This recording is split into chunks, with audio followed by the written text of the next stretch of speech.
We forget sometimes how much teaching is needed for behaviors, especially challenging behaviors. I would never go in a classroom and teach equivalent fractions and then test a kid right after and expect them to be at mastery. But we oftentimes expect that for behavior in our children. And not even in teaching, we expect that we tell them one time and they should know it for life or longer. And that's just not reality. Welcome to the Soaring Child Podcast, where parents of children with ADHD learn tips and tricks to help their child soar at home, at school, and in life. We feature interviews with experts, medical professionals, and parents just like you who are learning how to reduce ADHD symptoms using food and other natural strategies. Because children with ADHD deserve to soar just like every other child. I'm your host, Dana Kay. Hello, parents. Now, are you constantly getting calls from the school about your child, and every time that school number flashes up on your phone, your heart just sinks? If so, then you do not want to miss today's episode. This week we are exploring school and ADHD. I'm Dana Kay, your host, and today we're talking with Haley Luckie. Haley is a certified school counsellor, currently working as an RTI 504 coordinator. She has worked in education for 15 years, supporting students and teachers and parents at the primary and elementary school level. Now it's time to welcome Haley Luckie to the Soaring Child. Hi, Haley. Thank you so much for joining us. Thank you for having me, Donna. I'm excited to be here today. Oh, I am too. And, I do have a special place in my heart for you as well, because you actually, are going through my program with your own children. And so before we actually dive into this interesting topic that we're going to be talking about today, and school and IEPs and 504s, would you mind just telling us a little bit about, your family's story? Absolutely. I've been in education for 15 years, and my background is primarily school counseling. And I think I always found it kind of easy to make certain recommendations for parents when their kids came in and struggled with ADHD until I had my own. Yes. And then my own two rowdy little boys showed up, and those recommendations weren't nearly as easy anymore. And I realized it was not a one size fits all, and that we needed a lot more tools in our toolbox to be able to support these children. Yeah. And I needed to dig in a little bit deeper about how I could support my own. Medicine isn't always a fit. It's not always the right answer. And we were super ready to treat what was going on with our children rather than just the symptoms that we saw on the surface. So we joined your team, and it has been an amazing journey. And our boys have made a ton of progress, but it's helped me be really reflective about what I do in my job as well. So it's definitely. Yeah, look, I hear that quite a lot. I have a lot of families that come through the program that, maybe teachers or, counselors, school counselors, and not until it's actually their child, it changes their whole perspective on things, or, how they actually help other children in school. Is that right? It is. It's completely different when you're making a recommendation for a child in your school and one that lives at your home. You're completely responsible for these children, and it's very eye-opening that they all deserve the same good tools. They don't all fit into the same box. And it's great to give them all that good support. So yeah, definitely. And partnering with your school and partnering with their teacher, I think, is such an important aspect to, the whole picture. I talk a lot about trying to reduce inflammation in the body through food and through diet, but it's not just about that. It is about that whole picture. So, can you sort of talk to us a little bit about how a family out there can partner with their child's teacher, if their child does have ADHD or similar disorders? Absolutely. It's critical to build that relationship first. Teachers they're just people too, and you need them to be on the same page with you. You need to have a relationship with them. They need to know what you find is important for them to know about your child, so that you can work together as a team. And it's impossible to think that just one person in your child's educational career or even that school year is going to be enough to give them all the support that they need. One parent is rarely enough, one teacher, one counselor. It takes everybody. So there's a reason Takes a village. that they say it takes a village. That's right. Yes. There's a reason that's a saying. I would be super mindful as a parent, though, in when I choose to start that relationship and sharing about my child. A lot of times parents come in at open house or the first day of school, and they kind of start telling everything they can so that their child's teacher's informed. And that's a really stressful time. So schedule a meeting. Make sure you have the teacher's undivided attention. You're meeting in a private way so that they can ask as many questions as they need to from you. Also, ask for your school counselor to be there as well. So you're also developing that relationship with them. They hear the same information. Be mindful about what you choose to share. You want to share as much as you can to give them a good picture, but you don't want to overwhelm them either. Every teacher is different. Every classroom has different procedures and expectations. Your child also grows and matures throughout the year, and they may need something different this year than they did last year. All those things are important to be considered when developing that relationship and what you choose to share. Yeah, and so what would a conversation like that look like?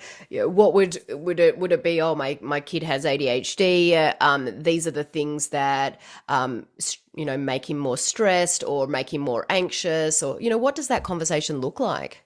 I would probably pick the two most critical that you wanted to focus on support for that time period, so that you don't overwhelm the teacher and you're also not overwhelming with your child trying to work on too many things at one time. Yes. So you may say, historically, these have been the two biggest challenges for my child. Maybe it's impulsive behaviors in the classroom. Maybe it's focus or inattention that's the biggest. Pick a couple to work on together. Yes. And share those. And then also make a plan together for what that looks like. Are they sharing feedback with you? Does that look like weekly or monthly? You want them to share celebrations as well, so that when you're doing something new at home, they're sharing what's working with you. And you want the school counselor to be in on that as well if your child needs support outside of that. But remember to be super realistic in your request for communication from the teacher. Some parents say, let me know daily how they do. If the teacher has 25 kids and 10 of them have some extra special needs, that's not realistic, so you want to share on a realistic basis, but you also want to share where you can see growth. You don't see growth that close up, and you want to be able to see growth in your child and celebrate good things that they're doing. So what is that realistic time frame? Is it weekly? Is it monthly? What do you sort of suggest as a counselor? I think it really depends on the child. If they're super young, it may be that you ask for it a little more often if you're working on something specific. I know with my youngest son this year, we got some weekly feedback up front unless he was having a challenge. And that's just something you work out with that classroom teacher based on need. It may be weekly. It may be every 2 weeks. You certainly don't want to let it go too long, and then you've gone too far and you can't make corrections. But just look at the child specifically, their age and their need, and what you're working on to gauge what that time frame needs to look like. Your counselor would have a lot of good feedback too, especially if they're progress monitoring something specific. Great. I do want to delve into a couple of those, suggestions on how we can help them in certain scenarios. But before we do, I just would love to sort of get an understanding of what services can a child's school counselor provide? Because I know we've talked about that counselor, and you're obviously a counselor. But what can that child's school counselor provide, and how can they help? Well, a teacher is not trained for extremes, where a school counselor is much more trained for challenging behavior. So the primary thing that a counselor usually supports with is individual counseling to build your child's toolbox with skills such as calming down, waiting their turn, developing and maintaining friendships. Yes. Impulsive children often rush into people's space and don't understand why that's an issue, things like that. And then if you're communicating often with your child's counselor, they let you know what they're targeting for them. They may say, look, that impulsive behavior in the classroom, they're shouting out on top of everybody. That's what we're working on. That's our goal for this week. So they may work on some targeted skills individually. And then they also may include your child in a small group for counseling, which is going to give them some kids that have similar concerns or challenges as them, and they can work together as a team. So you may go by a counselor's office and it looks like they're playing a game when really they might be at a board game. Some are practicing taking turns. Yes. Some are practicing controlling impulses. Some are practicing communication when they're not winning and what that needs to sound like. That gives a lot of good in the moment practice in a really non-threatening way so that there's more transference when they go back to the classroom. Individual counseling definitely has a place to start building those skills, but you want some group counseling as well to practice them with other people. Yeah, no, that definitely sounds very, very beneficial. With the individual counseling, it probably ranges so much, but I'm just going to sort of ask the question, typically how often do you meet with the kids on an individual basis?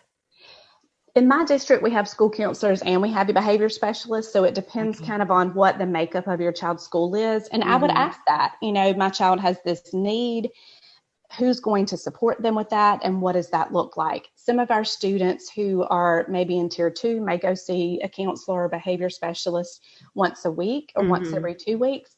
If their need is greater, they go much more often, and they're progress monitoring that as that time goes. So it's really based on need. The one thing to remember as a parent is what your school counselor needs to focus on for your child are school-related concerns. So it's behaviors that are exhibited at school, academics that are at school. It's not something that comes from home. They're not therapists. They're not trained for my child won't go to bed on time or things like that. I mean, they can give ideas, but they have to work on only what they see in that building. Okay. And going off the back of that, when you're working on something with the child that, has happened in the building, do you then give tips to the parents about things that they should reinforce at home, or is it sort of more focused at school? I absolutely share things that we can do at home, just so there's some consistency of practice for the student as well. You want to make sure you're reinforcing the same things at school that they are at home, and vice versa. That's going to develop those skills faster. It's also going to help the parent practice more what their child's expected to do at school. That keeps that same page. You need everybody on the same page working toward the same goal. Definitely. Once you master that, then you pick up the next biggest thing and you start working toward success there. Great. It's definitely about that consistency, isn't it, across the board? Right. Yeah. Absolutely. So parents listening today are probably thinking to themselves like, oh, this sounds great. But, how do I get these services? How do I get it? And what's involved in that process? Typically, a child's teacher would make a referral for counseling services or behavioral support services, and a lot of times that comes through the pyramid of interventions. A lot of people relate that to academics, but it can be for behavior as well. And your child may also need some academic support. Those referrals come from teachers. If you notice that your child's teacher is sending home a lot of notes or a lot of communication that sounds concerning, and you don't think they've made a referral yet for some additional support, that's just a conversation, a phone call or an email. Hey, can you tell me, does my child get support in tier 2 or tier 3 for behavior or academics? What does that look like? Who's the additional personnel supporting them? But typically the teacher makes that referral on their own, and then they get assigned to the appropriate service based on need. So tier 2 for behavior is a more minimal need. They may provide supports for the teacher, or they may pull out for services. And academically, tier 2 is kind of reteaching on grade level standards, which a lot of our kids with ADHD need because they miss a lot of instruction when they're not focused or struggle with inattention, or if their behavior can be challenging to the point that it takes them out of the classroom from time to time. They miss instruction. Tier 3 is building in any below level gaps that have happened from prior years. Okay. And so is that what the pyramid of interventions is? I know that you mentioned that, what is that, and how can that help the children out there? So the pyramid consists of 4 tiers. So tier 1 is kind of where everybody in the school is expected to function. That's just plain old good teaching, classroom management, regular procedures, and things like that. So everybody should typically function there. Yes. And then you see about 15 to 20% of your kids will need additional support through tier 2. That's your grade level reteaching on standards for missed instruction or kids that just take more time. Mm-hmm. That's also some behavioral supports, maybe from your counselor once every couple of weeks to work on a skill. Tier 3, I've got some significant gaps from previous years. I'm going to need additional personnel to step in and work with me in Tier 3 academically, or behaviorally, my challenges are so significant that I need really intensive support on a targeted skill that relates to school, and a behavior specialist or a counselor will pull me more often and do what's called progress monitoring for that. I've got some goals. They're checking to see my success with that. Maybe that looks like a goal sheet that the teacher completes daily or the child does, so they're reflective on their old behavior. Tier 4 is what you consider for your students with special education or gifted services. Mm-hmm. And when you don't see true measurable growth in Tier 3, either academically or behaviorally, your child's school staff may choose to refer them for some additional testing to see what support they may need outside of just your regular education. So that could look like special education. If they don't feel like it's to that extent, they may consider a 504 plan, and you can move forward there as well. Okay, so, any kid can qualify for a Tier 2 or a Tier 3, but then if they're not making that progress, that's when a 504 or an IEP plan might come into discussion? That's right. Yeah. And, an IEP is based on a specific learning disability or a mild or moderate intellectual disability. A 504 plan can support a child with any type of disability. Yes. It's meant to kind of level the playing field for a child with a disability. So for example, if your classroom expected level of functioning is a level 10 and your child functions on a level 6 because of their disability, what accommodations can I put in a plan to help them function up to the level of their other peers in their classroom? Okay. And how does a family go about getting a 504 plan? That's also typically referred by the teacher, but it can also be requested by the parent as well. Mm-hmm. You go through what's called a 504 eligibility. Mm-hmm. It's not typically formalized testing like a school psychologist does for special education services, but it's really just any documentation that the school pulls together to give you a whole picture of that child. It's their academic performance, both the current year and historical years. Mm-hmm. It's behavioral referrals. It's any progress monitoring from interventions that have been implemented. And then you look to see what accommodations does this child possibly need? Are they eligible for this disability? And if so, you complete the eligibility and then you write a 504 plan as a team. Okay. And that needs to be specific to the child. Okay. And do you typically need a diagnosis to get a 504 plan? A lot of schools will ask you for documentation from your physician for that, but legally that's not required. You actually can write a 504 plan based on the perceived disability as long as the symptoms are present and they impede academic progress. Okay. Now, at the same token, I can have a disability that's been diagnosed by my doctor and bring all of that, but yet I don't function in a way that limits anything I do. So we might say I'm eligible for this disability, but I don't need a plan. I understand. Okay. Now, I know a lot of parents listening out there always struggle with things like homework. So I would love all your tips that we can share with those listeners on how to tackle homework, especially for our kiddos that have these challenges. Okay. So 2 things about homework. 1 about why it's so critical, and 2 is going to be a pro tip to get it done. Okay. So homework is such a thorn in the side of most parents.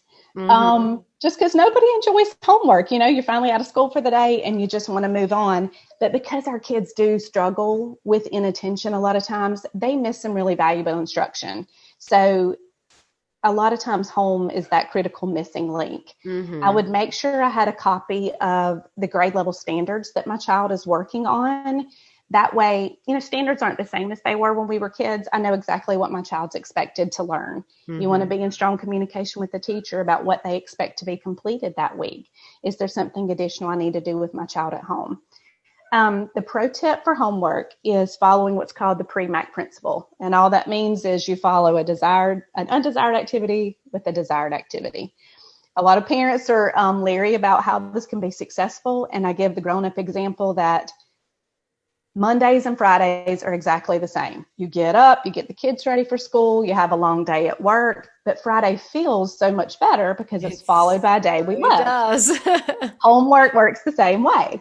So if you will chunk your child's homework assignments into manageable bits and time based on their age and development. Mm-hmm. For a 5-year-old, that may look like 3 math problems and then a break, followed by a desired activity, and then we come back to the table. Make sure your child weighs in on what that desired activity is. You want to give them some skin in the game. Mm-hmm. So always use a timer so you're consistent and you follow the same process every day. So we may do 3 problems to begin with, and then you have a break for basketball. Then we come back and do 3 more, and then you have a break until you get the homework complete. Let them choose which one they want to start with. That way they have some more skin in the game there as well. So eventually, if you're consistent and use this frequently, that undesired activity ends up taking on the same feeling as the desired. Okay, now I want to go on a little bit of a tangent here, and you can plead the fifth, as you would say, if you want to. But what are your real thoughts of a 5-year-old doing homework? Because in our district, and I'm sure it's so different across all of America, but in our district, they actually don't have homework for kids sort of under grade 4 or 5. I do feel like additional practice for kids that are struggling with skills can be important. Mm-hmm. I don't feel like it should ever be graded, and it should never be punitive. Like, you can't come in and say, okay, you get a 0 for your homework grade because you didn't complete it. That's a no. Not everybody has home help that can do that. Not every parent is able to give that support. And also, don't give treats for kids that do homework. That still feels like a punishment for those that weren't able to. It's really only meant for extra practice if needed. And it also is a good way to keep your parents involved in what's going on at school. I don't love to do homework, but I know what my kids are working on daily because they come home and show me. It should always be very short and something that they've already been taught significantly in the classroom. Okay. They should never come home with assignments that they've only been, had one day of instruction on, and now they're coming home and struggling. So it should only ever be for a good, solid review and to keep the parents informed on skills that the children are working toward. That's a great insight. And so, obviously all we're trying to do is we're trying to help our children be successful at home, at school, and, as a mum for you and as a school counselor, from both hats, wearing both hats, how can our listeners help their children be successful at home and be successful at school? Okay, I got some great tips for that. Number 1, choices. Mm-hmm. Kids have a major power bucket, and we need to fill that as often as possible. We love ours filled too. The more often you can give them choices, the more you fill that power bucket. And a lot of times it just puts down the struggles or the power battles that we have, yes. And that for little kids, that may sound like, do you want to wear your red socks or your yellow socks? Mm-hmm. I don't care what socks you wear. I just want you to put on socks. Yes. But my kids think they're getting a choice. Same thing amazing. With homework. Yes. Do you want to start with your math assignment or your reading log for today?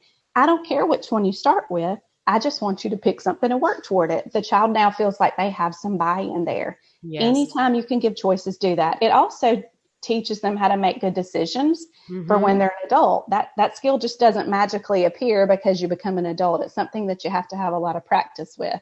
So anytime we can give that practice, that's important. So that's tip 1. And that's a great tip to start with, for sure. Another one is validate your kids when you can. I think we use the word no. We overuse the word no as parents and educators. And that should really be reserved more for situations that are dangerous or really bad for our kids, just because it shuts them down so quickly and we can spiral into some emotions that we didn't have to have. Now, I don't mean schooling your kids and never using the word no. That's not the concept here. What that might sound like is, okay, recess is always at 10. Everybody knows when recess is, even 5-year-olds. And maybe it's raining that day and the child doesn't know it and they start to tantrum or have a meltdown. It's 10, it's time for recess, we have to go out. So I, as an educator or a parent, if I'm at home with playtime, could say, no, we're not doing that today. Or I could say, you're right, it is 10 o'clock. We always go outside at 10. I appreciate that reminder, but today, because it's raining, we're going to have some indoor playtime. And that just seems like such a simple change. And, Yes. you know, because we straight away, no. But No. I love that tip, and I'm totally going to take that and use that in my house as well. Okay, good. Another good one is, even if we do everything perfect as parents and educators, there are going to be times when challenges present and your children are going to have their behavior corrected. It's just part of life. When you do that, be as flat and emotionless and to the point as possible. You want to keep every bit of criticism and emotion and judgment out of your voice. Get straight to the correction and the consequence if needed to keep your child safe, and then move on. Don't use 20 words when 4 will do. Don't blame anybody. Just give straight to the point directions and move forward. And how does that lets help your child know? Well, it lets them know it's safe to make mistakes, for one thing. They haven't already shut you out listening after 20 words if you just use the 4. So one thing we do at our house is, we did this when our children were much smaller, but it still works. So nonverbal, to stop in the moment for things that get escalated, is always good. There's a lot more transference with nonverbal reminders, but you teach them with the verbal as well. So when my children, well, I'm going to show you. So if my kids are doing what we call in the South is talking back, that just means you got a sassy mouth and you're arguing with me when I'm giving you a direction. So I give a direction, my child begins to argue with me. I'm making an X with my hands, and that's an automatic stop. Okay, when I'm teaching my child this, I'm going to use the word stop when I make this X. Once they've learned it, I take the words away and I only use the signal. So I'm doing a stop, and then that lets them know, quit talking, and I need to try this again. And so my try again is making a circle with my finger. So I'm stop with my X, and then I'm circling with my finger. That means try that again in a respectful way that helps me get you what you need. And so this is something that we teach and then we practice. And we have a couple of them. We have one for when our children are being hurtful with their words to each other. And we do our X to stop those words and touch our heart that lets them know you're not taking care of your brother's feelings right now. And then we ask them to try again as well in that moment. I love that. What is that purpose of the nonverbal over the verbal? What's the difference, and how does it sort of impact our children? Kids become dependent on hearing the words if we talk them through everything. They become dependent on that. And so if you have to explain everything or give a verbal command for everything you expect your kids to do, rather than choosing it on their own or learning it on their own, they become dependent on having to hear you say it. Okay. So the more you can use nonverbals, the more transference there will be for them to regulate their own behavior later in that. Okay.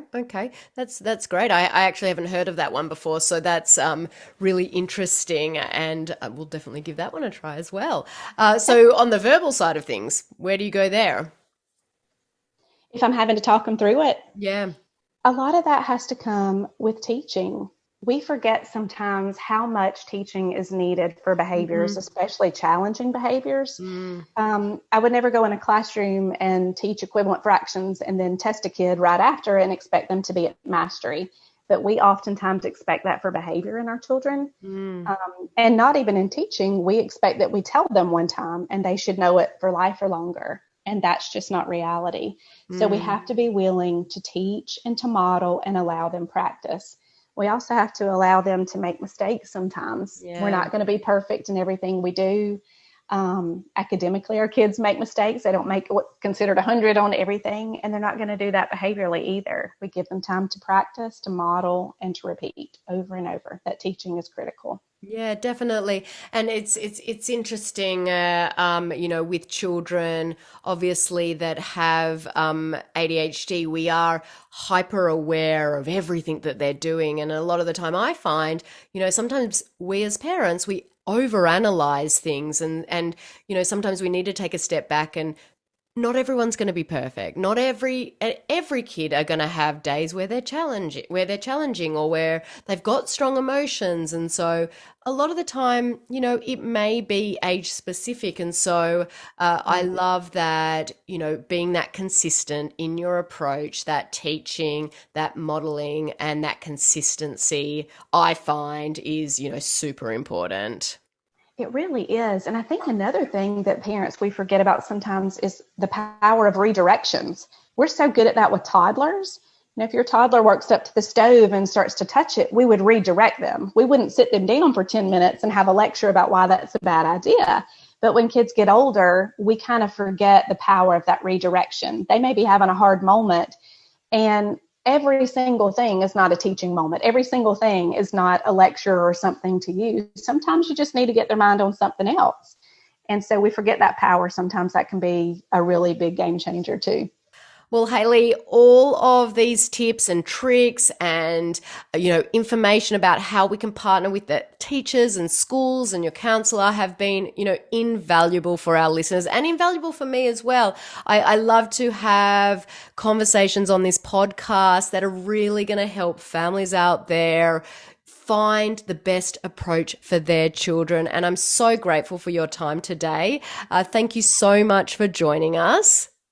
Thank you so much, Donna. I really enjoyed it. Fantastic. And everyone listening, thanks for tuning in to this week's episode of The Soaring Child. I'm your ADHD health practitioner. Keep on thriving.